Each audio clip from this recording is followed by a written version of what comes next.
process. Pero la crisis del 79 y también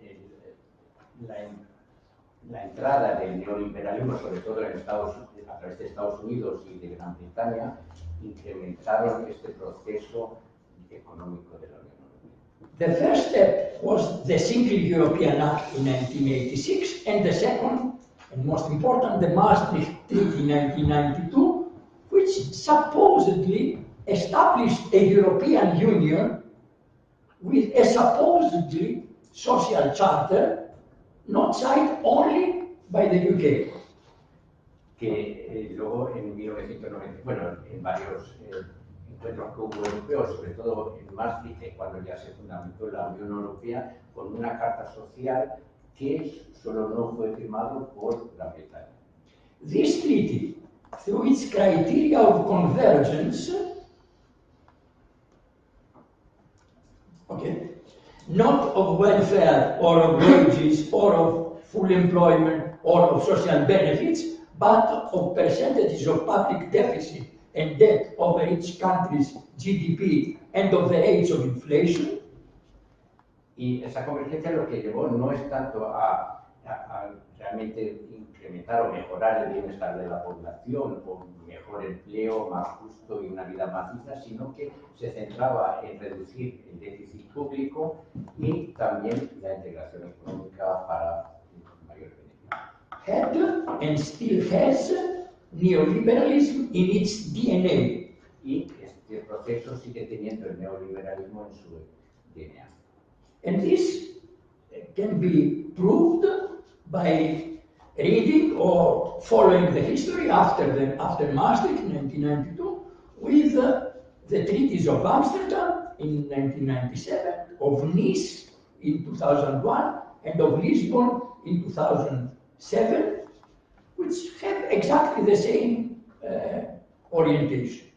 Y eso se puede ver en los diferentes tratados que hubo de Amsterdam, de Niza y de Lisboa, que han ido incrementando realmente estos aspectos neoliberales de globalización. The exit from the 2008 financial and economic crisis was the alibi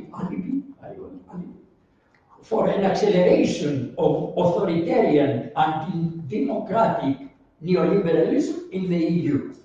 Y ya la crisis de 2008 se tomó como excusa para realmente empezar con un proceso antidemocrático, neoliberal y totalmente indigno dentro de la Unión Europea. Its development as an alliance of countries under the hegemony of Germany es una alianza, hoy podemos hablar que es una alianza de países bajo la hegemonía de Alemania, with governments having a common neoliberal ideology, or like the Greek government forced to apply neoliberal policies, con unos gobiernos nacionales que tienen todos una ideología neoliberal, si se excluye un poco a Grecia, pero que fue forzado a realmente realizar políticas neoliberales. which were gestated in the previous years, came on surface in a very evident way with the adjustment programs imposed by the Troika in the countries of the European South and Ireland. Y eso se ve a través de la Troika, los pasos que ha dado la Troika en contra de los países del sur de Europa e Irlanda. And since 2011, through the so-called European Economic Governance, which applies to all EU countries, especially those of the Eurozone. In fact, the European Union has increased its neoliberal orientation after the crisis, for which neoliberalism was really one of its factors. Y eso se puede ver también en el Tratado de Gobernanza Económica de Europa, donde realmente se esfuerza a todos los países de la eurozona a implementar una política cada vez más neoliberales, un neoliberalismo que es realmente la base de la Unión Europea. Well, I will not, as I said, I don't have the time to go into what is to be done. No tengo tiempo para decir ahora qué es lo que deberíamos hacer. I will intervene during the discussion time, or tomorrow we have plenty of time to do that. Eso lo haré durante el debate o mañana, que tenemos bastante tiempo para hacerlo. But I would like to make some 2 or 3 comments regarding the previous discussion. Pero me gustaría hacer 2 o 3 comentarios antes de empezar el debate sobre lo anterior. First, first is, well, I come back again because in the way propaganda, in fact, through the media develops throughout the world. En la propaganda que vemos desarrollada en los medios en todo el mundo, Globalization is an objective process. La globalización es un proceso objetivo. And the main problem is corruption, as it was El said problema before, más grande es la corrupción, como se dijo. which is interesting because when corruption is number one problem, that means that normal exploitation, huge exploitation of the working people, and even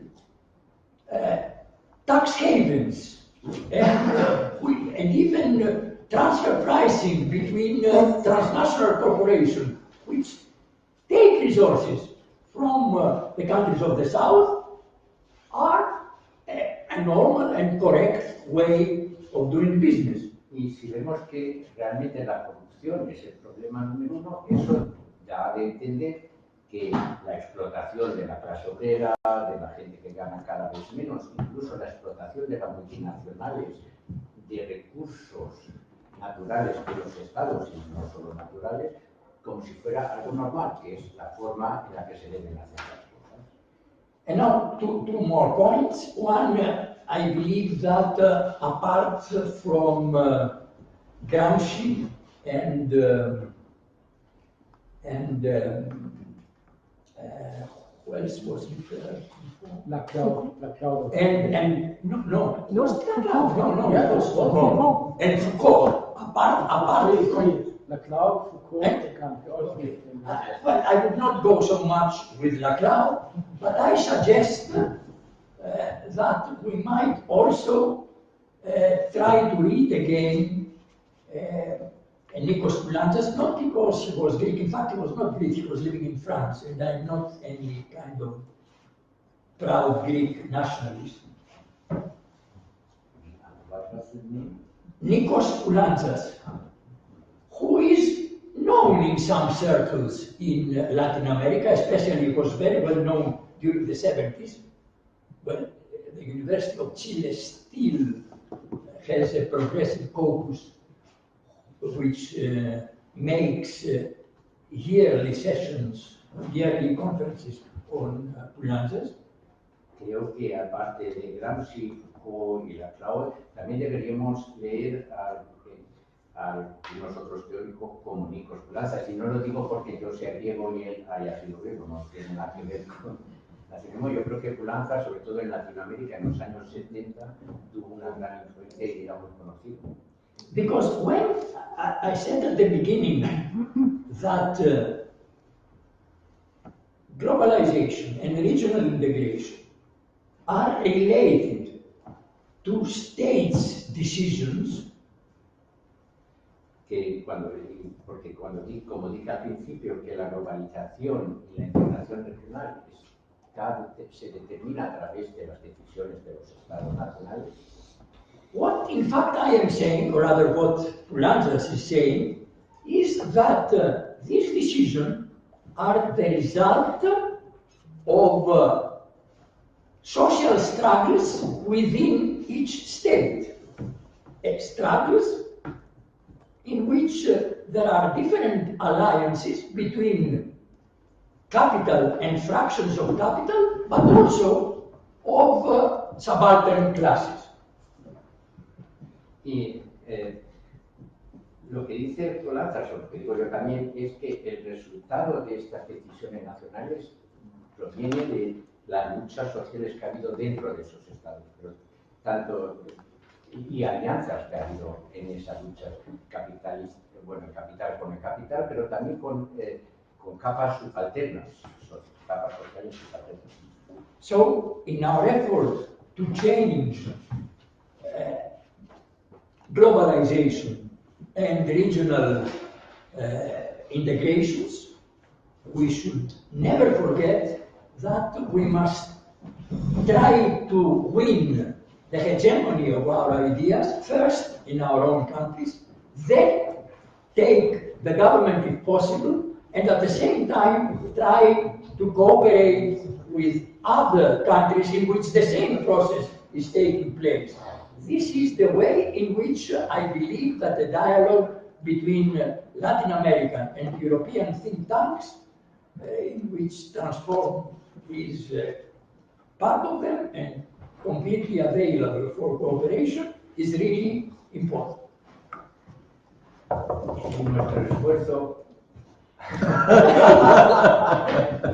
En nuestro esfuerzo por cambiar las cosas tenemos que intentar, en ese sentido, tenemos que intentar primero ganar la hegemonía ideológica dentro de nuestros países, si es posible ganar los gobiernos, y una vez que estemos en el gobierno, cooperar con gobiernos que tengan una ideología parecida, y ahí es donde yo creo que también es donde la integración y también el debate y el intercambio de ideas entre think tank, entre fundaciones teóricas en Latinoamérica y de Europa pueden colaborar y realmente retroalimentarse. Just a folklore point of information before Algo folclórico. In 2014, about 3 months before Syriza came into government in Greece, the now vice president of the Greek government, the now vice president of the National Electricity Company and myself visited Quito and Ecuador. And we had some meetings with the people in the government, and we also participated in a big meeting with Latin American entities, and also some separate meetings.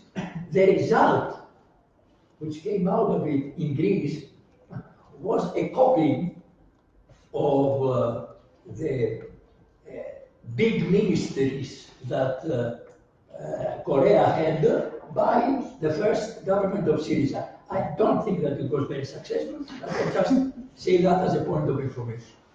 Quizá algo folclórico, en 2014, 3 meses antes de llegar Syriza al poder, pues fue el actual vicepresidente y también Varoufakis a Quito, a Dragasakis, y yo estuvimos ahí. Y lo que hicimos, y hubo un intercambio entre los distintos políticos y participamos, y el resultado que salió de ahí es que copiamos los grandes ministerios que tenían en Ecuador. Y yo creo que eso no fue una cosa muy positiva, no tuvo un resultado muy positivo.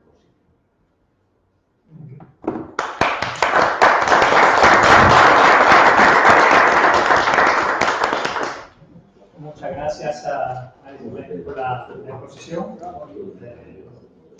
Pasamos ahora al siguiente relator, Eduardo Garzón, que forma parte de la Fundación de los Ciudadanos y pertenece a Izquierda Unida.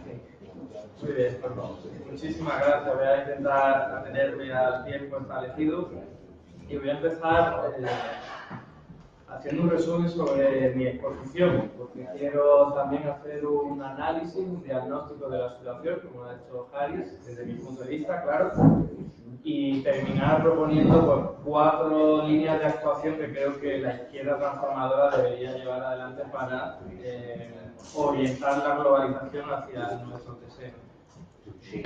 Ese análisis lo hago desde el siguiente punto de vista. Yo creo que el neoliberalismo, como fuerza hegemónica, proyecto político que acaba traduciéndose en globalización, entre otras cosas, tiene 4 puntas de lanza que responden a la propia acumulación capitalista, a la propia dinámica capitalista, que consiste al fin y al cabo en aumentar el margen empresarial, ¿no? La primera punta de lanza es la más evidente de todas y es la reducción o moderación de los costes laborales, porque eso permite, evidentemente, aumentar el margen empresarial, ¿no? Hay muchas formas de hacerlo, pero la más conocida son las reformas laborales que reducen el poder de negociación de los sindicatos y de la clase trabajadora en general. La segunda punta de lanza, en mi opinión, es la reducción del tamaño del sector público, o el estado del bienestar, o como queramos llamarlo, ¿no? Porque es otra forma, evidentemente, de incrementar el margen empresarial, ya que cuanto menos grande sea el sector público en sectores que compiten con el sector privado, pues más margen de maniobra va a poder tener el sector privado para obtener beneficios. Esto se consigue, sobre todo, a través de muchísimas fórmulas que tienen que ver casi todas con las reglas de estabilidad presupuestaria, sostenibilidad financiera, o todas las reglas fiscales que conocemos en la Unión Europea, que vienen a decir, oye, no te puedes pasar de no sé cuánto nivel de déficit público o deuda pública, a pesar de que no hay ningún sustento científico riguroso que lo sustente, como estoy diciendo, porque es algo absolutamente ideológico. Tú reduces cantidades de gasto e inversión pública porque así, al fin y al cabo, el sector privado puede tener más margen de crecimiento y, por lo tanto, de obtención de beneficio empresarial. La tercera punta de lanza tiene que ver, desde mi punto de vista, con los intercambios comerciales, pero también las inversiones entre distintos países, ¿no? Claro, el objetivo es, vamos a permitir que las empresas no financieras, en este caso, puedan hacer cada vez más lo que quieran. Es una forma muy evidente de que puedan incrementar su margen empresarial, porque si tienen ahora que respetar menos derechos laborales, menos derechos medioambientales, menos derechos de protección del consumidor, etcétera, etcétera, pueden aumentar su margen de beneficio. Aquí es donde encontramos pues, los tratados de libre comercio e inversión, como el TTIP, CETA, TISA, etcétera, etcétera, que es la forma más potente que tienen para avanzar en este tema. Aunque sabemos que ahora esta punta de lanza está puesta en cuestión por la hegemonía y la actuación del gobierno de la administración Trump, pero esto es harina de costal. Y la última punta de lanza que me gustaría señalar es la que tiene que ver con la liberalización financiera, la llamaría yo. Es, ya que dejamos hacer a las empresas no financieras prácticamente todo lo que quieran, vamos a hacer lo mismo con las empresas financieras, las que gestionan de alguna u otra forma los ahorros, las que al fin y al cabo se mueven en los casinos financieros, pudiendo apalancarse todo lo que quieran en sus propias operaciones, con los resultados que conocemos que acaban derivando en burbujas financieras que acaban explotando y generando determinadas consecuencias que conocemos perfectamente, que son desastrosas para la economía y para la mayoría de las. Entonces, hecha este panorama, este mapa, tal y como yo veo que nos encontramos en la situación actual, neoliberalismo que desde los años 70, 80 ha ido ganando terreno, lo ha aplicado muy bien Harris en el ámbito europeo, que a raíz de la crisis del año 2007-2008 ha tenido la excusa perfecta para darle una nueva vuelta de tuerca. Lo que nosotros debemos hacer desde la izquierda transformadora es darle precisamente la vuelta a esas cuatro puntas de lanza. O sea, la primera, evidentemente, sabemos por dónde van los tiros, es la más conocida, es la tradición, es la lucha obrera, y es ganar poder de negociación frente a ese empresario que va a existir mientras siga existiendo el capitalismo y no estemos en un sistema socialista. Eso se hace de muy diversas formas, pero hoy en día, evidentemente, hay que pasar inevitablemente por reformas de los tratados de los derechos laborales, por reformas de legislaciones estatales que hablen de los estatutos y derechos de los trabajadores y las trabajadoras. No solo eso, porque en nuestro país, concretamente en España, hay una legislación que se podría considerar muy perniciosa para los derechos de los trabajadores, pero es que la realidad es incluso peor porque ni siquiera se cumple esa legislación, sino que hay un fraude laboral que es sistemáticamente permitido por las autoridades porque permiten maquillar los datos del paro, ya que hay mucha contratación, aunque haya muchísimas horas extraordinarias que no se pagan, muchísimos contratos fraudulentos, etcétera, etcétera. La segunda punta de lanza, que sería del tamaño del sector público, es la que más me interesa porque creo que es la que más floja está la izquierda, a nivel europeo concretamente, pero yo creo que también a nivel internacional. Y es esa cantinela en la que nos han situado de que necesitamos financiar todos los gastos públicos con ingresos públicos que deben provenir de las rentas de capital. Se nos plantea un papel del Estado como una especie de Robin Hood que no puede financiar la sanidad, las pensiones o cualquier ámbito del sector público si no ha obtenido primero esos recursos a través de un mecanismo que podríamos decir que se genera dinero en el mercado, en el que se denominan libre mercado, pero al final estoy hablando del sector privado. Es decir, nos plantean al Estado como una especie de parásito que detrae recursos del sector privado, que es donde supuestamente se genera la riqueza, para poder financiar las políticas públicas. Y este es el relato de la derecha, que nosotros y nosotras en buena medida hemos interiorizado. Y por eso la izquierda suele hablar de combatir el fraude fiscal, de incrementar impuestos a determinadas grandes empresas, con el objetivo no tanto de lograr una justicia fiscal, que evidentemente hay que lograrla, sino para reducir la brecha del déficit público, para financiar políticas públicas deseadas desde el ámbito de la izquierda. Y esto es una trampa en la que nos meten y que caemos una y otra vez, porque hemos aceptado la premisa de que no debemos tener déficit público o que la deuda pública no debe elevarse hasta no sé qué límite. Y esto es importante entenderlo porque desde un punto de vista puramente fiscal tenemos que saber que un Estado soberano, es decir, en términos de política monetaria, que puede crear el dinero que utiliza al fin y al cabo en su propia economía, no tiene ningún tipo de restricción a la hora de financiar un gasto público. Me explico. No es necesario que obtenga todos los recursos a través de impuestos para financiar las políticas públicas. No es necesario que recaude todos los euros que se va a gastar luego en políticas públicas. Porque hay una herramienta que se conoce como déficit público que ha sido consustancial, necesaria y que desgraciadamente se ha demonizado, pero que se puede utilizar de muy diversas formas. Y el déficit público es solo una herramienta que nos permite alcanzar determinados objetivos. Insisto, desde ese punto de vista no hay necesidad económica, técnica, de recaudar dinero de los más ricos para financiar políticas de pensiones públicas, de sanidad, educación, etc. Porque hay otra serie de mecanismos que pasan pues, por decirlo claramente, crear dinero, como hoy día está haciendo el Banco Central Europeo, cada vez, y otros bancos centrales. Pero el Banco Central Europeo cada vez está creando menos dinero, pero lo hace para los intereses que tiene. Alimentar un circuito financiero para ver si hay crédito fluye.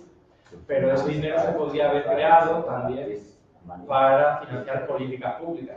No se ha hecho por una cuestión ideológica, no por una cuestión técnica.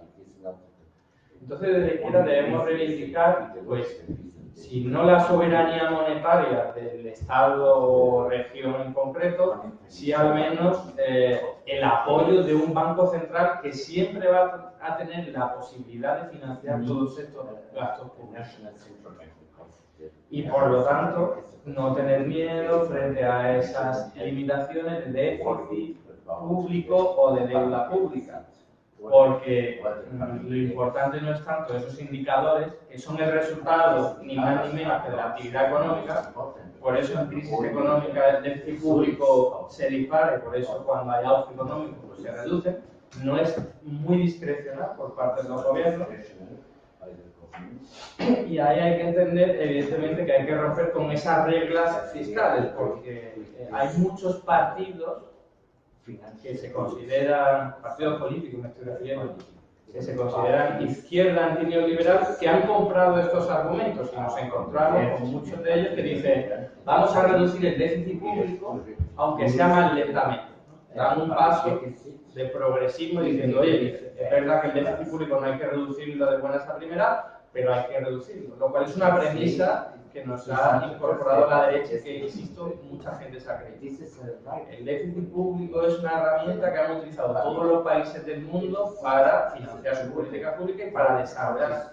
Y no es casualidad que los países más ricos del planeta tengan más déficit público y también más deuda pública, porque es una herramienta utilizada, como decía, para incrementar el desarrollo de los países. Y termino con la cuarta respuesta a la cuarta punta de lanza, que es mucho más delicada, mucho más compleja, menos accesible, que sería el combate a la globalización neoliberal. Pero sin duda tenemos una enseñanza de las nuevas actuaciones del gobierno de Trump, ¿no? Y es que esa sacrosanta libertad a la hora de comerciar no es tal, sino que es el resultado de decisiones políticas en las que el más fuerte va a imponer la regla del juego. Por eso, si nosotros consiguiésemos esa hegemonía ideológica a la que se refería Alex, ya sea a nivel estatal, a nivel supraestatal, etcétera, etcétera, deberíamos regular los intercambios comerciales no en función de los caprichos ahora de la administración Trump, sino atendiendo al respeto de los